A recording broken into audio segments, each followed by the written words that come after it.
The Guttram and Benwell Forest floodplain restoration project is located on the northern Victorian Murray River floodplain between Kundruk and Mile.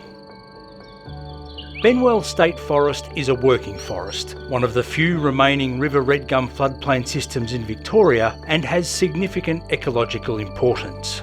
This project will enable water for the environment to be delivered efficiently and effectively, to give the floodplains the water they need while keeping irrigation water in the community. A proposed underground pump station on the western side of the forest will work with regulators and pipes to deliver water from the Murray to semi-permanent wetlands, 6 to 8 years in every 10.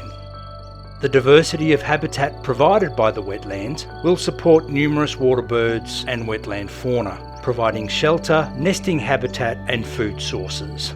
This includes habitat for threatened species such as Australasian bittern and growling grass frogs.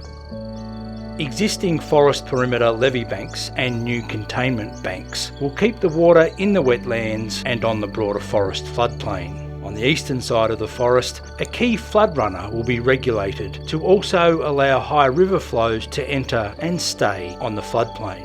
The water, either from high river flow events or pumped, will give trees a much needed drink and support the iconic flood dependent understory, which requires flooding to complete its life cycle.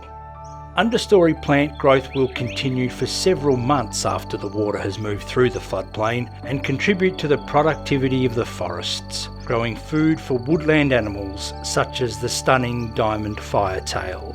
Infrastructure will be designed to allow natural floods to flow unobstructed through the forest and minimise pressure on the existing forest levee banks that protect private land. Once water for the environment has done its job, the infrastructure will allow water to flow out of the forest and back into the Murray, providing some of the best fish food in the basin. The Guttram and Benwell project is just one of 9 ecologically significant floodplains to be restored as part of the VMFRP. This project is a major step towards restoring the floodplain's health and protecting it for future generations to experience and enjoy.